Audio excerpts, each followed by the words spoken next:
আর ওখানে নতুন ব্রিজ হচ্ছে, সেটা তোমাদের বলেইছিলাম। এখানে আগে কাঠের বাঁশের ব্রিজ ছিল। তো বাসের ব্রিজটা ভেঙে যাওয়ার পরেই নৌকা পারাপারের ব্যবস্থা হয়েছে। যেমন হয়ে থাকে প্রত্যেক বছরই বৃষ্টির সময় হলেই আমাদের এখানটা একটু জলটা বেশি পরিমাণ হয়ে যায় আর বাসের পোলটা ভেঙে যায়। তো দেখো আমি নৌকা থেকে অলরেডি নেমে পড়েছি। নেমে গিয়ে আমি ধরবো টোটো। ভেতরের রাস্তাটা যেতে গেলে আমাকে টোটোই করে যেতে হবে। তো আমি টোটোই করে উঠে পড়েছি অলরেডি। উঠে গিয়ে এবারে শ্বশুরবাড়ির দিকে, একদম শ্বশুরবাড়ির কাছাকাছি গিয়ে নেমে পড়বো বাড়ির সামনে। তো এটা দেখো আমাদের বিখ্যাত কুলিয়ার কালী, মানে কালীতলা যাকে বলে, কালী ঠাকুর ওঠে এখানে, বিখ্যাত একদম। কুলিয়ার কালী পুজোর কথা সবাই জানে।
আর এদিকে আমার জায়ের ছেলে, সে আমাকে বলল শাখা, আমাদের নারকেলের শাখা তুলে সেই নারকেলকে ভাজা করা হয় কেটে কেটে, তো সেই নারকেলটা ও কেটে দিচ্ছেন।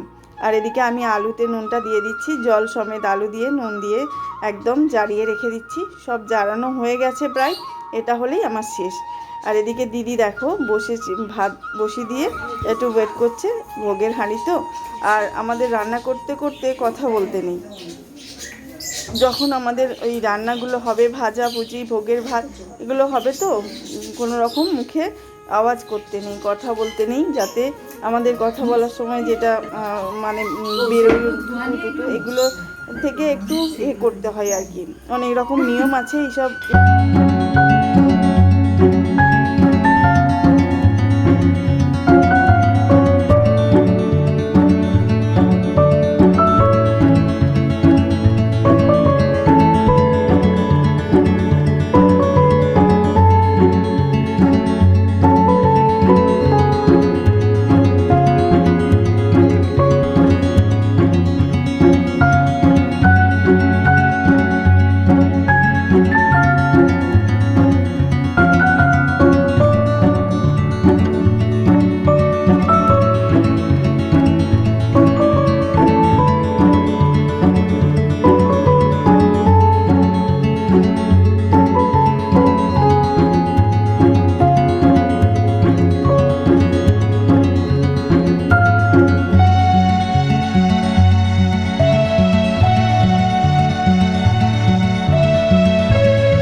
কুমড়ো নাড়তে নাড়তেই মাথা খারাপ, হাত পা ব্যথা হয়ে যায় পুরো।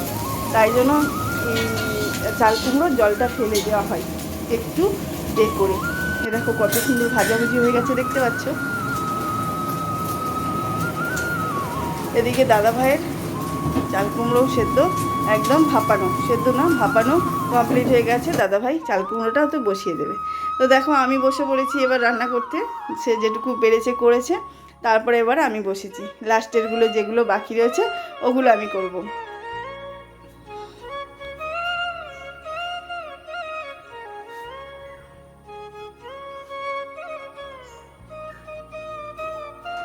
দাদা এদিকে চাল কুমড়ো নাড়তে থাকছে, আর আমি ওইদিকে যেগুলো বাকি আছে নারকেল ভাজা, শাক ভাজা, ডাল না হচ্ছে চালতার চাটনি, তারপরে আর কি করলাম, যাই হোক ওগুলো বাকি ছিল, ওগুলো আমি করতে বসে গেছি। ওগুলো করব, তারপর আমি ওখান থেকে বেরোবো।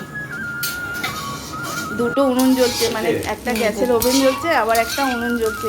বিরাট গরম ভেতরে, একদম পুরো একদম আগুন ফুটছে একদম রান্নাঘরটার ভেতরে। দুটো জিনিস একসাথে জ্বলছে না। আর এদিকে দেখো আমি শাক ভাজা বসিয়ে দিয়েছি, নারকেল ভাজা তুলে রেখে দিয়েছি। আর শাকটা ভাজতে অনেকটা টাইম।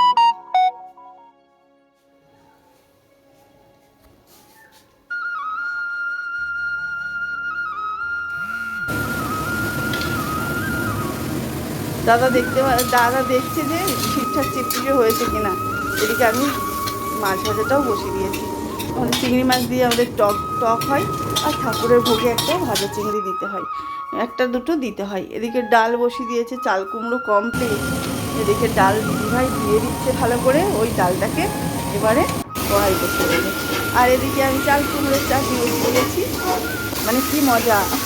তাড়াতাড়ি, যত তাড়াতাড়ি হয়ে যাবে তত তাড়াতাড়ি আমরা খাওয়া দাওয়া কমপ্লিট করে শোয়ার করতে পারবো, তাই না? আর আর একের সময় একদম সারা রাত্রি লেগে গেছে রান্না পুজো করতে। তো এখন কত আনন্দ হচ্ছে আমার কাছে, এই যে তাড়াতাড়ি হয়ে গেছে না, এর জন্য আমার খুব ভালো লাগছে।